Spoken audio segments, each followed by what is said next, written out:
Eu tenho uma palavra de Deus para você e para sua família, em nome de Jesus. Abra aí em 2 Timóteo, segunda carta do apóstolo Paulo a Timóteo, no capítulo 2, do versículo 1 ao 5, um texto conhecido que nos fala assim: Tu, pois, meu filho, fortifica-te na graça que há em Cristo Jesus, e o que de mim, entre muitas testemunhas ouviste, confia a homens fiéis, que sejam idôneos, para também ensinarem a outros. Isso é discipulado. Tu, pois, sofre as aflições como bom soldado de Jesus Cristo. Ninguém que milita se embaraça com os negócios desta vida, a fim de agradar aquele que o alistou para a guerra. E se alguém também milita, não é coroado, senão militar legitimamente. Isso, irmão, isso aqui é maravilhoso. Texto maravilhoso da palavra de Deus que eu quero estar compartilhando com você, porque eu quero falar das características de um bom soldado. O apóstolo Paulo, esse apóstolo Paulo aqui, é aquele que vai encerrar essa mesma carta de Timóteo, aqui no capítulo 4, é aquele que vai dizer aquela famosa frase: combati o bom combate, acabei a carreira e guardei a fé.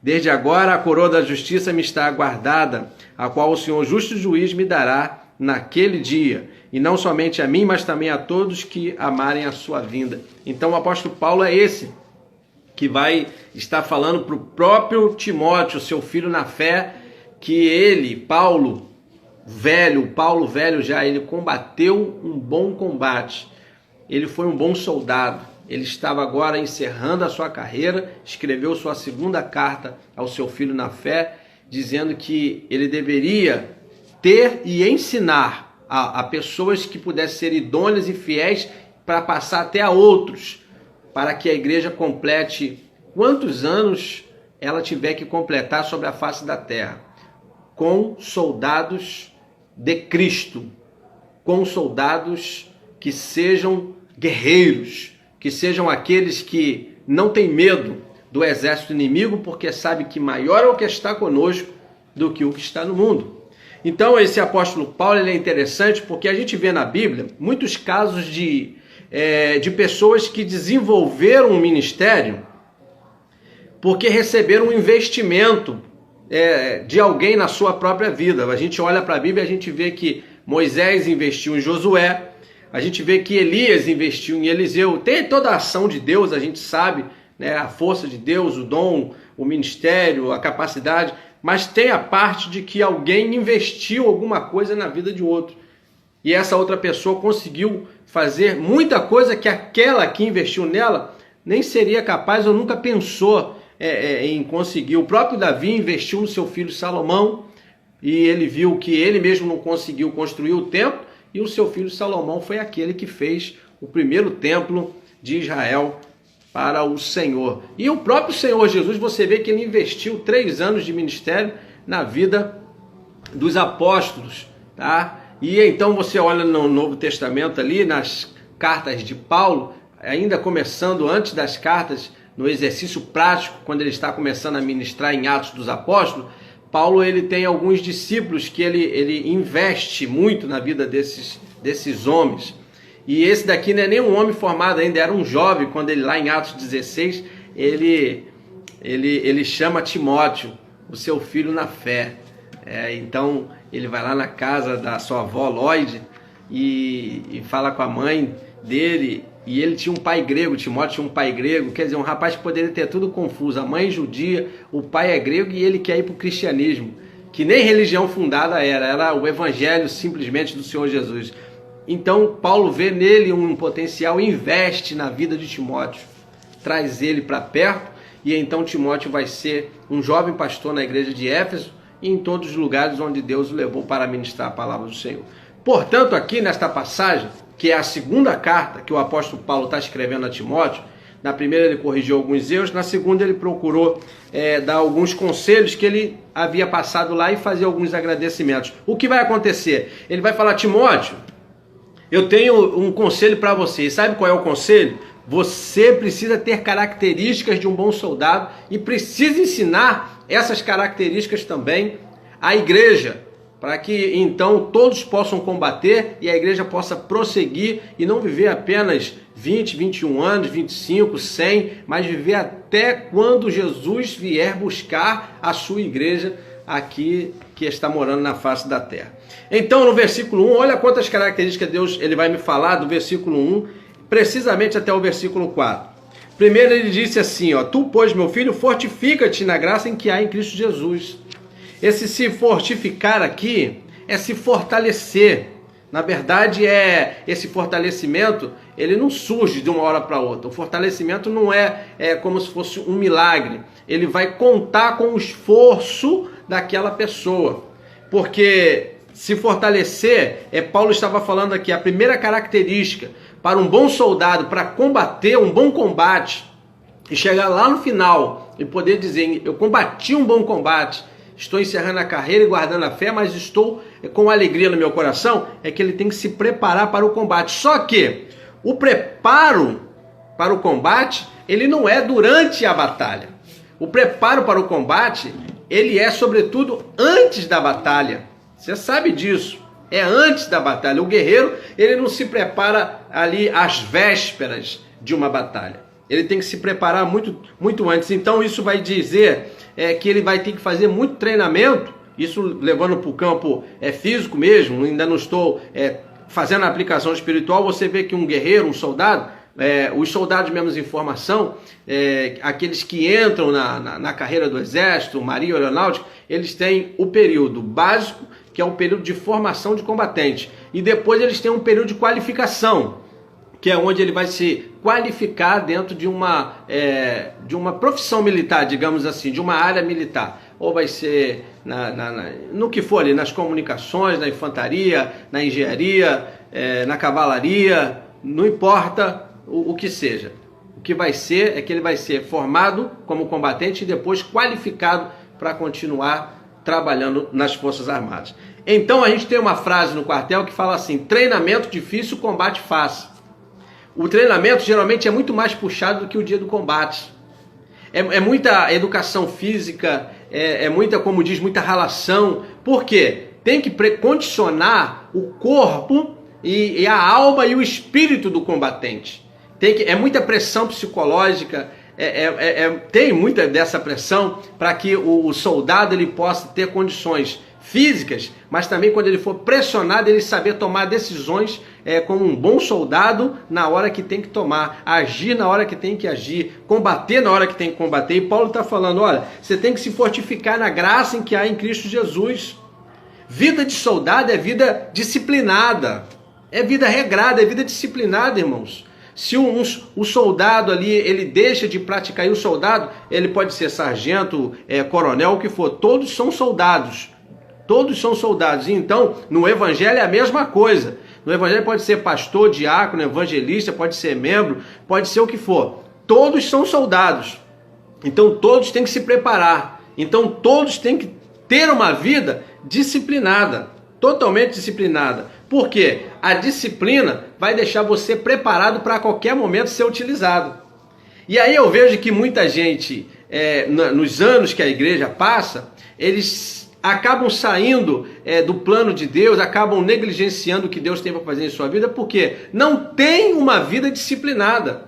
E aí quando chega a hora de trabalhar, ele não consegue trabalhar porque ele não se preparou, ele não consegue combater num ministério, ele não consegue ajudar num ministério, num departamento, no que for, e aí então não dá. Agora, se queremos ser igreja que avança, que completa todos os anos que Deus quer que ela tenha sobre a face da terra e ainda glorificar o nome do Senhor, é vida de disciplina. E o apóstolo Paulo fala o seguinte, olha rapaz, você precisa se fortificar. E tem uma coisa que você tem que se fortificar sempre, é na graça do Senhor Jesus. Porque esse Paulo sabe que a graça do Senhor é suficiente. Ele mesmo diz, a tua graça me basta, Senhor.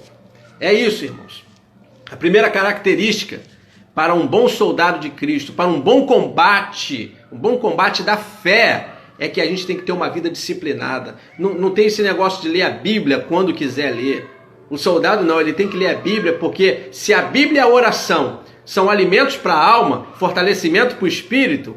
Então, assim como o arroz, o feijão, a carne, o macarrão, ele é sustento para o meu corpo físico, essas coisas, essas disciplinas espirituais, elas são importantes para a minha vida espiritual. Está jejuando, está orando, está lendo a Bíblia, está vivendo em comunhão, está adorando a Deus, está trabalhando para Deus. Tá? E Paulo, ele tinha essa preocupação, ele falou, para combater esse combate, você tem que se preparar antes do combate, porque quando chegar o combate vai ser mais fácil, porque você já vai estar pronto e o que tiver que fazer, Deus, ele vai ser a sua grande ajuda. Mas Paulo fala de uma segunda característica nesse texto. Ele fala aqui, ó, no versículo de número 3, tu, pois, sofre as aflições comigo, como bom soldado de Jesus Cristo. Ele está agora chamando Timóteo para sofrer com ele.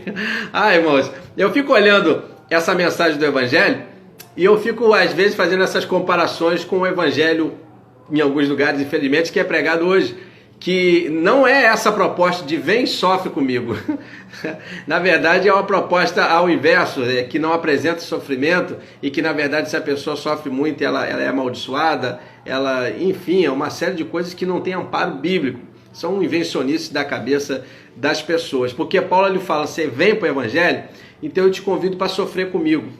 Sofre comigo as aflições como um bom soldado do Senhor Jesus. Paulo está falando, ó, segunda característica para um bom soldado, para ele combater um bom combate na fé cristã.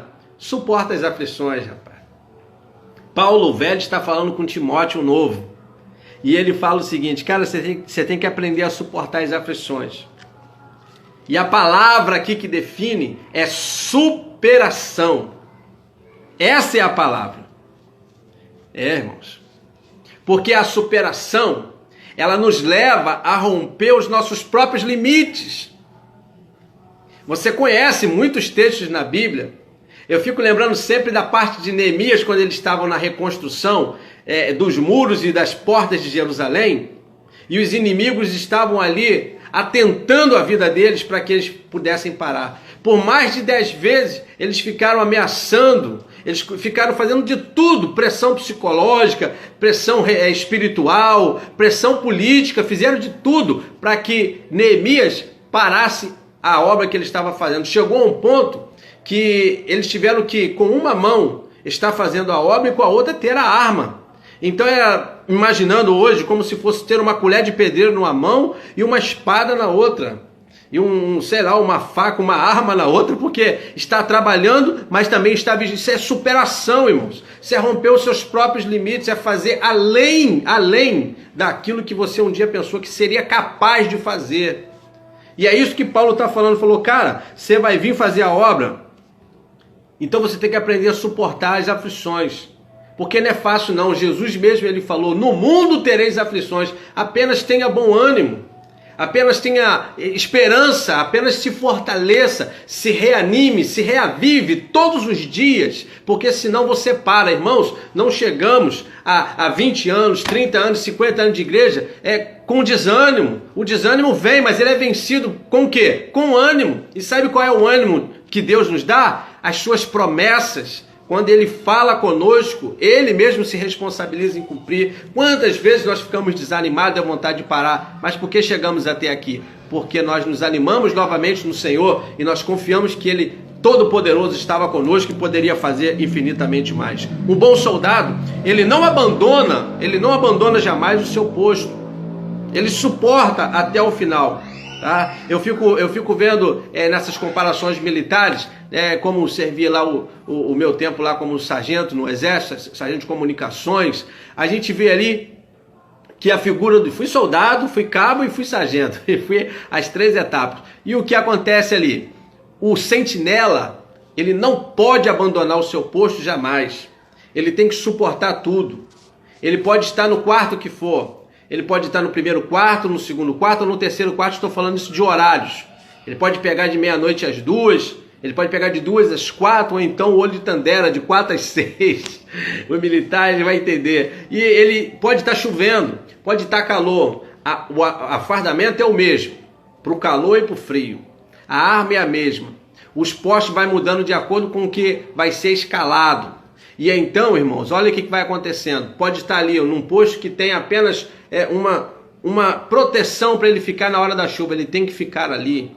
Ele tem que ficar de olho, porque ele é um soldado, um sentinela, e tem pessoas que estão ali, estão confiando que ele vai ficar de pé. E quando eu olho isso para a obra de Deus, Deus coloca cada um no seu posto, e essas pessoas têm que se posicionar a ponto de suportar. Ah, pastor, eu vou parar, vou entregar o meu cargo, eu vou sair da igreja, porque eu não estou aguentando a pressão. Olha, não é assim que a igreja rompe. Não é dessa maneira que a igreja vai vencendo desafios. É sendo alguém que se prepara para o combate, mas é sendo também alguém que suporta as aflições. Mas Paulo segue, e Paulo fala ainda uma terceira característica. E está no versículo de número 4. Ele fala assim, ó: ninguém que milita, ou seja, ninguém que batalha, ninguém que está na luta, se embaraça com negócios desta vida, a fim de agradar o quê? Aquele que o alistou para a guerra. Olha, irmãos, a terceira característica, se a primeira é preparar-se para o combate e a segunda é suportar as aflições, a terceira característica é se concentrar na sua missão. É assim que nós vamos seguir, irmãos. É você se concentrar na sua missão. Nós gastamos, irmãos, tempo demais com os negócios desta vida. Minha opinião: ah, pastor, mas o senhor fala porque o senhor é pastor em tempo integral. Sim, graças a Deus, né? Dos 21 anos, de 99 até 2001, 2 anos, eu ainda estava na transição, saindo do exército para estar somente na obra. Mas de 2001 até 2020, eu tenho vivido todos esses anos, todos os dias desses anos, fazendo a obra de Deus. Irmãos. E eu percebi que muita gente não consegue levar o seu ministério adiante, não consegue suportar as aflições, pelos motivos que já foram falados, não se preparou e tudo mais, mas principalmente porque perdeu o foco da missão. E sabe quando é que perde o foco da missão? Quando Deus colocou algo na sua mão para fazer e você decidiu fazer outra coisa. Você decidiu tomar outro caminho. Ah, pastor, para mim não dá. Por quê? Porque agora eu vou fazer isso, agora eu vou trabalhar aqui, agora eu vou para lá, agora eu vou casar, agora eu vou comprar, agora eu vou construir, agora eu vou mudar, agora eu vou morrer, agora eu vou viver. Sempre essas escusas, essas desculpas já tem desde que Jesus apresentou a sua forma de discipulado. Ele falou, deixa eu lá enterrar meu pai primeiro, depois eu volto. Ele falou, deixa os mortos enterrar os mortos, meu filho. Vem e faz a obra. Ah, eu vou contigo para onde tu fores. O filho do homem não tem onde reclinar a cabeça. Quer vir mesmo? Ah, não sei não, Senhor. Eu queria status, não queria sofrimento. Irmãos, gastamos tempo demais. Eu conheço pessoas que têm 2, 3 trabalhos. Se bobear, arruma um quarto, um bico aí para... Não vive nem para a família, já está todo errado. Todo errado. Errou com a família, errou com a igreja, errou com Deus, errou com tudo. E então, irmãos, eu fico vendo que o bom soldado, para ele se concentrar na sua missão, ele não pode se distrair em serviço. Porque ele sabe, como eu falei antes, que tem pessoas que dependem dele, dependem da postura dele, depende da fidelidade dele se manter firme enquanto ele está ali. E olha que aqueles quartos de hora durante o dia vai passando, suporta o calor, suporta o frio, um pouco de monotonia, principalmente nos finais de semana. Mas à noite, irmãos, vem o Morfeu do sono e ele começa a querer pegar principalmente os sentinelas que estão do lado de fora das companhias. E alguns estão na frente do aquartelamento, ainda vê uma movimentação. Mas alguns sempre pegam aqueles postos mais distantes e ali, no bosque, no paiol, em alguns lugares bem distantes, ele precisa estar com a atenção redobrada. Sabe por quê? Porque tem gente, os seus próprios amigos de serviço, e tem gente que mora no quartel, e tem aquelas pessoas que estão ali confiando que aquele sentinela, no seu quarto de hora que ele ficar lá, ele vai permanecer firme, ele vai permanecer constante. Ele está lá zelando e velando pela vida daqueles que estão dormindo, porque daqui a pouco é ele que vai dormir, é ele que vai descansar. E então, irmãos, eu fico olhando que muita gente não consegue cumprir uma boa missão, não consegue dizer essa palavra, combati um bom combate. Sabe por quê? Porque perdeu o foco, se envolveu muito com os negócios dessa vida, se deu demais para os negócios dessa vida. Não sei se quer enriquecer, não sei se quer status, não sei se quer apenas terapia ocupacional, mas perdeu o foco do que Deus colocou na sua mão já faz um tempo. E sabe disso, porque Deus está falando com você aí agora. E sabe o que acontece? Se distrai. E vidas que dependiam do bom desempenho do seu ministério estão morrendo. Porque o aquartelamento está sendo invadido. E você não é capaz de tocar um plano de defesa, tocar uma campainha para que todos os outros possam vir te ajudar. Irmãos. É desse jeito. Para se concentrar na missão, você tem que ter o teu coração voltado para essa missão. Que missão, pastor? Continuar a missão que Jesus começou há 2000 anos atrás. Esse é o papel da igreja, esse é o papel do bom soldado. Jesus veio o quê? Ele veio curar, libertar, salvar, ele veio aproximar as pessoas de Deus. Essa é a nossa obra, irmãos. Dentro de cada ministério, cada um fazendo a sua parte no corpo de Cristo, Deus colocou nas nossas mãos, temos que fazer conforme as nossas forças, irmãos. Mas Paulo ele fala ainda de uma quarta característica. E aqui ainda nesse versículo 4. Porque ele fala assim: ninguém que milita se embaraça com os negócios dessa vida. A fim de quê? De agradar aquele que o alistou para a guerra. Ou seja, ele se prepara para o combate, ele suporta as aflições, ele se concentra na missão, mas ele também faz isso tudo porque ele tem a motivação correta no seu coração. Irmãos, que maravilha!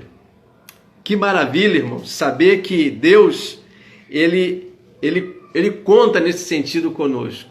Como sempre te ouve alguns grandes pregadores falando, Deus não precisa de nós, mas Ele conta conosco. Não é frase minha não, eu estou apenas repetindo porque é verdade, irmãos. Então escute bem.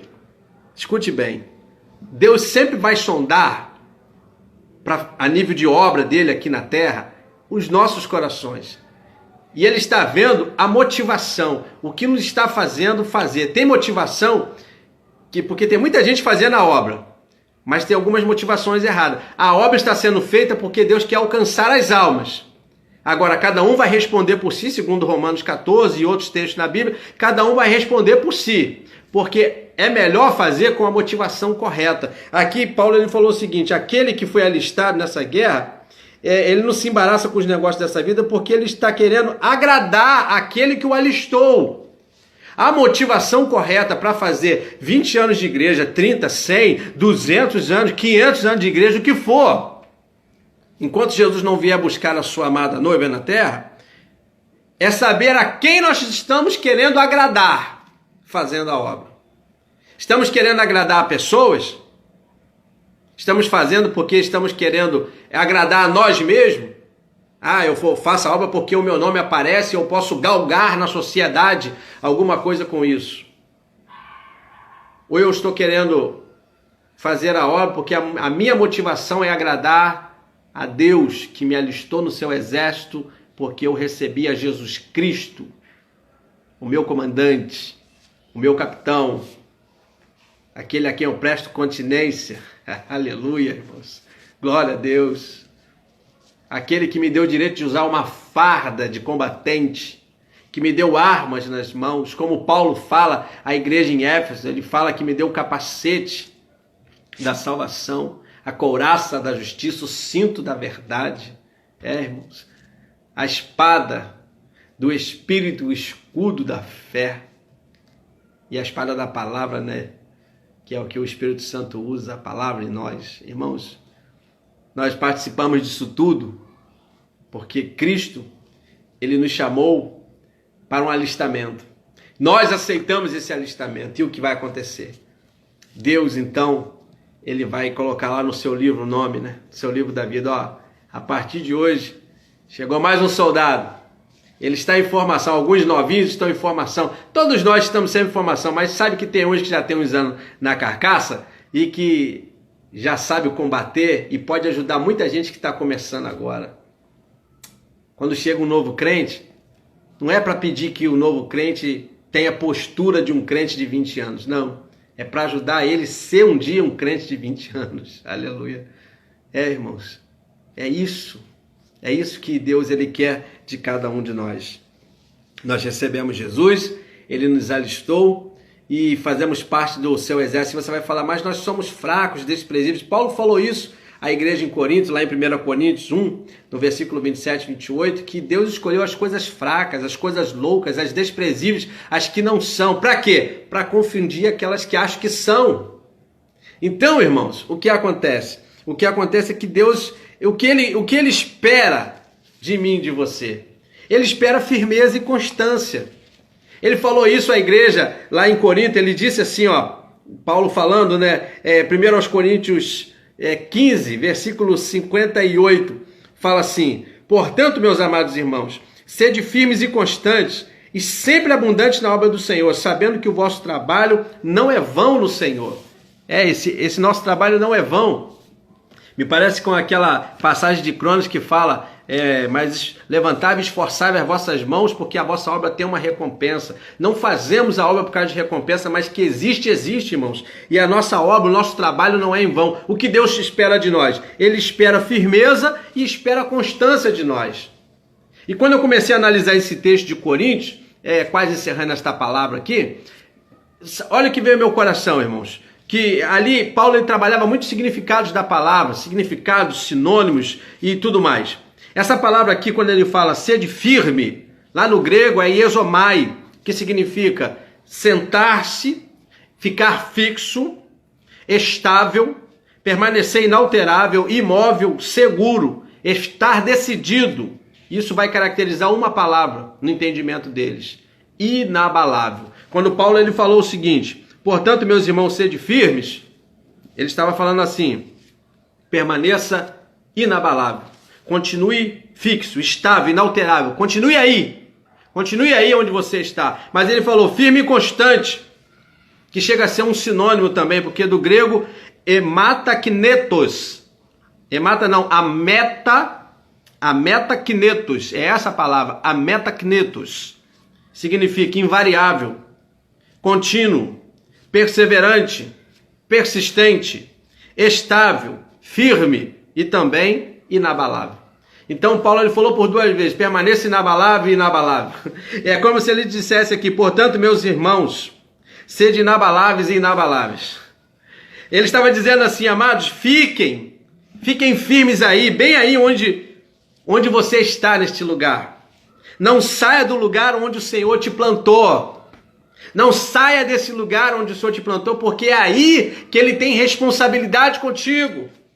É aí que Ele quer usar a tua vida. É aí que Ele quer... irmãos, talvez você não saiba que você foi morar em determinada cidade, porque você mudou do seu estado, do seu país.